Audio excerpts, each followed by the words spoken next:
Vous voulez rénover votre maison ou en améliorer son isolation. Vous vous demandez quel type d'isolation, intérieure ou extérieure, choisir. La France a signé le protocole de Kyoto, puis l'accord de Paris, COP 21, concernant les émissions polluantes. On considère que les logements mal isolés sont la cause de ces émissions trop élevées. L'État français s'est donc engagé à réduire le nombre d'habitations mal isolées, ces maisons que l'on appelle aussi passoires thermiques. C'est un engagement envers l'Europe et l'État donne des subventions à tous ceux qui entreprennent des travaux d'amélioration énergétique. Ce système est en place depuis maintenant quelques années, mais l'Agence de l'environnement a récemment constaté que les 3/4 des travaux de rénovation énergétique ne permettaient pas de changer de positionnement sur l'échelle étiquette énergie.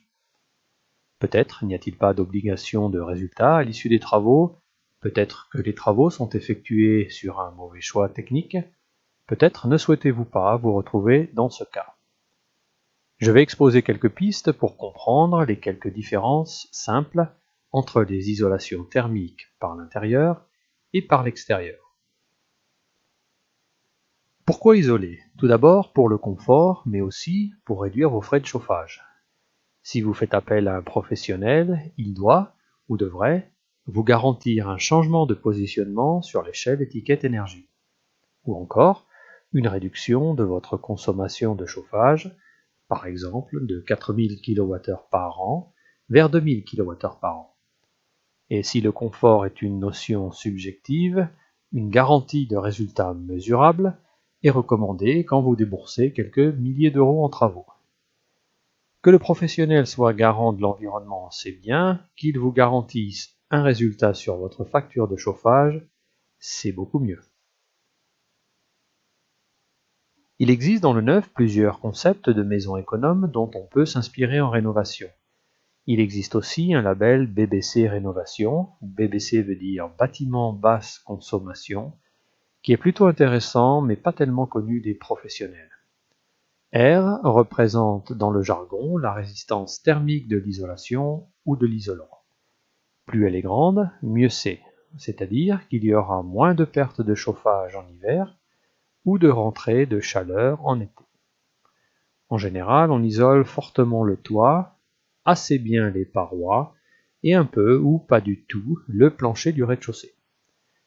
Tout est souvent question de compromis entre la performance et le budget.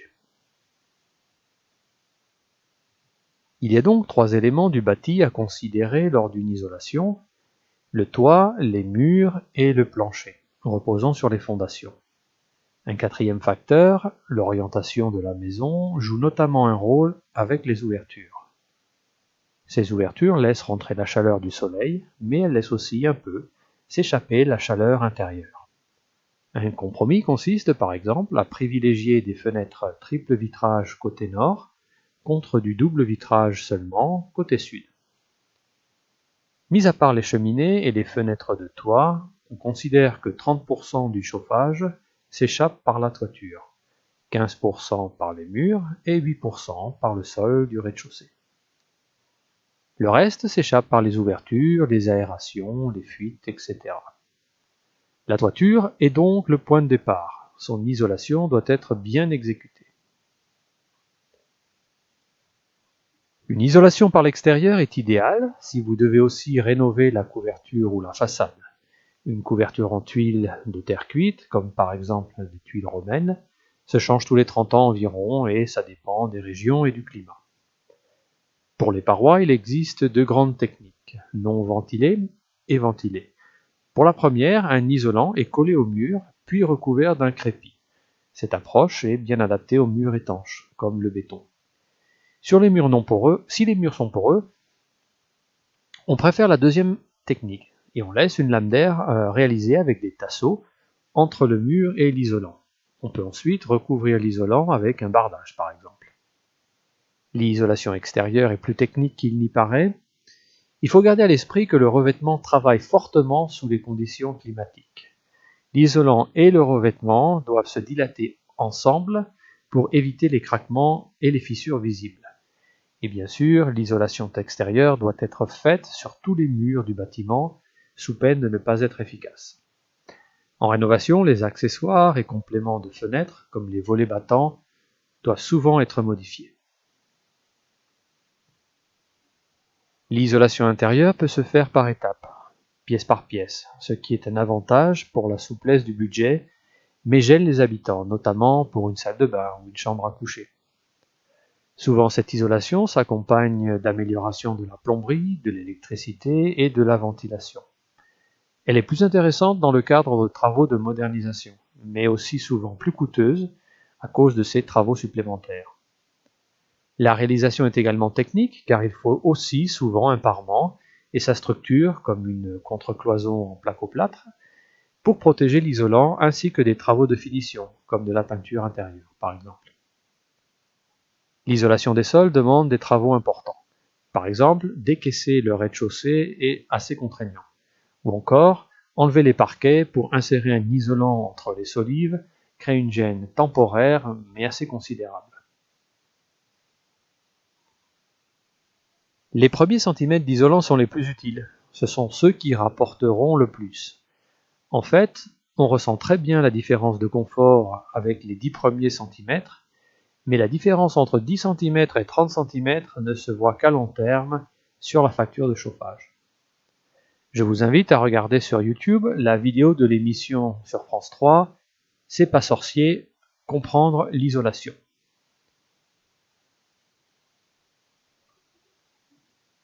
Après avoir vu cette vidéo, vous comprendrez que ce graphique illustre en quelque sorte qu'il y a une épaisseur idéale d'un point de vue du retour sur investissement. C'est une valeur moyenne puisque nous avons vu qu'il faut mieux poser une épaisseur au niveau de la toiture supérieure à celle posée sur les murs. Prenons un exemple pratique. Prenons le cas d'un ancien corps de ferme. Construit en pierre de granit taillée, il a des murs qui peuvent tenir une éternité. Après la rénovation, on voit que les murs ont été jointoyés pour limiter le passage de l'humidité et les fuites d'air. Les fenêtres sont au moins double vitrage et l'isolation ne peut être qu'intérieure pour des raisons esthétiques. Un choix probable consiste à garder le cachet de la salle à manger, donc de l'âtre de la cheminée, et de poser une isolation intérieure à l'étage uniquement. Une maison de ce type, non isolée, n'est pas très confortable en hiver, mais devient très agréable en été. En effet, les murs protègent et retardent l'effet du soleil. Seuls les combles, si elles étaient habitées, peuvent être inconfortables dans l'après-midi et la soirée. L'humidité du sol contribue également à garder le rez-de-chaussée au frais. Passons aux explications. Dans ce type de maison, nous avons vu que c'est l'hiver qui pose problème. En effet, les murs sont constitués d'empilements de pierres massives, bien ajustées les unes aux autres. La maison est donc connectée thermiquement jusqu'au sol. Cela donne un effet de fraîcheur en été, mais il est très coûteux de maintenir une température agréable en hiver. Les murs conduisent la chaleur vers l'extérieur et vers le sol. La toiture n'est pas spécialement étanche à l'air ni isolante. La flambée crée un courant d'air qui s'échappe par la grosse cheminée. Impossible pour l'air de la pièce de vraiment se réchauffer car il est aspiré en permanence par le feu et évacué avec ses calories par la cheminée. Éventuellement, le rayonnement réchauffera les objets et les personnes à proximité dans la pièce. Vous l'avez compris, l'été c'est super, mais l'hiver c'est vraiment pas top. La solution présentée ici consiste à empêcher l'air de la pièce du bas de s'échapper massivement vers l'extérieur à cause du feu de cheminée. On installe un poêle rayonnant dans l'âtre de la cheminée, on réduira au maximum l'ouverture du conduit, juste assez pour un tube de 150 mm par exemple, puis on installera une arrivée d'air frais, extérieur et séparé, pour que l'air de la pièce ne soit pas aspiré par le feu ou le poêle. À l'étage et sous le toit, on posera une isolation. Pour garder le cachet de la pièce du rez-de-chaussée, on n'y posera pas d'isolation, c'est donc bien un choix esthétique. Avec cette solution, la montée en température se fera entre 6 heures et 12 heures en hiver, puis il suffira de régler le poêle pour maintenir le confort dans toute la maison. Voyons un deuxième exemple pratique, rapide et économique, d'isolation thermique par l'intérieur.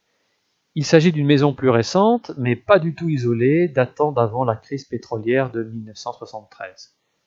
Bien sûr, l'isolation acoustique n'est pas terrible non plus. Nous allons faire un compromis par manque de temps et surtout de budget. Ici, pas d'isolation de la toiture et les combles resteront perdus. Pas d'isolation des planchers, que ce soit à l'étage ou au rez-de-chaussée, sauf bien sûr sur le plancher des combles. Pour le sol au rez-de-chaussée, les travaux de décaissement du sol ont été jugés trop longs, trop chers et trop contraignants. Les murs du rez-de-chaussée ont été isolés avec une épaisseur 2 fois moindre qu'à l'étage, par exemple 40 mm et 20 mm respectivement. On placera de l'isolant sous le plancher des combles entre les solives, environ 120 mm dans ce cas. On supposera ici que les chambres à coucher sont à l'étage, les pièces de vie et la cuisine au rez-de-chaussée. C'est une solution parmi les plus économiques et rapides, et on ne perd pas trop en surface habitable. J'en profite pour signaler que la mise en place d'une isolation acoustique peut aussi être réalisée dans la foulée en faisant d'une pierre deux coups, notamment grâce à certains isolants thermiques qui ont des propriétés acoustiques.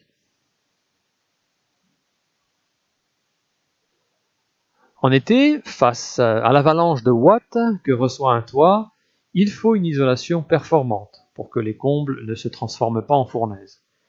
Quelle que soit la technique d'isolation choisie pour le toit, des isolants de forte densité augmentent le déphasage thermique.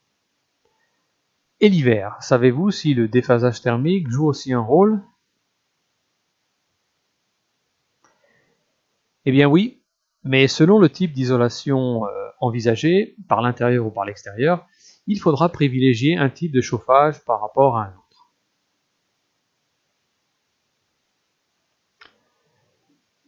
Dans le cas d'une maison bien isolée, regardons le principe de chauffage à basse température.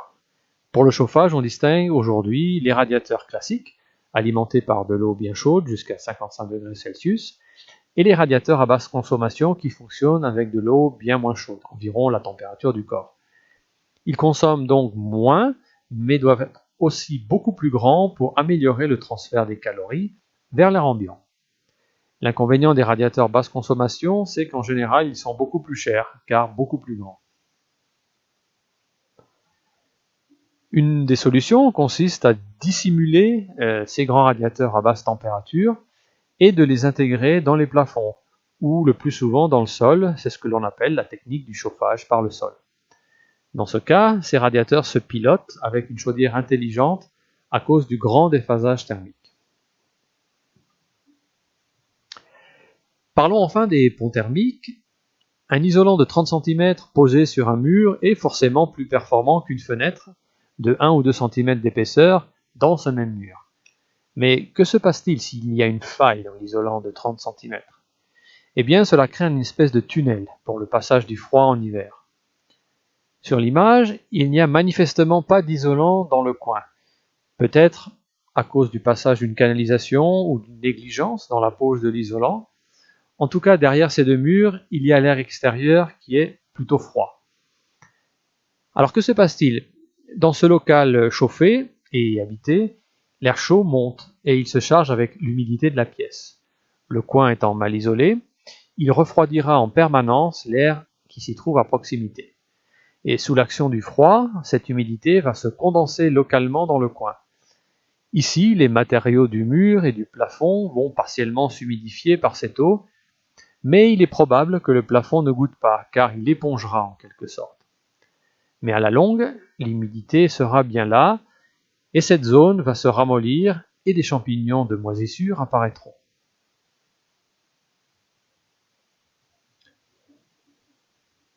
Isoler donc une maison est une entreprise assez technique. Choisir la bonne topologie et les bons isolants est fondamental pour améliorer le confort et la consommation, et surtout faire le travail bien une fois pour toutes sans créer de désordre. Rares sont les particuliers qui connaissent et envisagent toutes les solutions comme l'isolant soufflé, les isolants minéraux, les isolants à base de mousse ou les isolants issus de matières végétales, voire animales. Chaque professionnel a sa spécialité. Et dans le neuf, il apparaît que la laine de verre est très souvent utilisée en raison de son coût avantageux. En rénovation, pour bénéficier de certaines aides ou crédits, il faudra souvent passer par un professionnel et justifier d'une facture qui mentionne le R des isolants pour les toitures, les murs et les planchers. Mais si vous décidez de poser votre isolation vous-même, rappelez-vous que ce sont les premiers centimètres qui sont les plus déterminants. Alors attention, je ne suis pas en train de dire qu'un isolant mince de 2 cm est performant et suffisant. Sa performance sera mince, comme son nom l'indique. Mais c'est certainement mieux que pas d'isolant du tout. Enfin, je termine avec un récapitulatif des solutions techniques proposées par un industriel spécialisé et qui résume cet exposé. Il y a bien d'autres facteurs, en plus de l'épaisseur de l'isolant, à tenir en compte. Tout dépend du résultat escompté et de la nature de votre maison. J'ai beaucoup appris avec le grand livre de l'isolation et je vous le conseille si vous comptez faire vous-même votre isolation ou bien diriger les travaux. Après avoir terminé votre isolation, vous pouvez envisager un système de chauffage à énergie renouvelable. Vous pouvez regarder ma vidéo sur les chaudières hybrides solaires à ce sujet. Si vous avez apprécié ce contenu, likez et abonnez-vous pour être informé des prochaines vidéos sur la rénovation.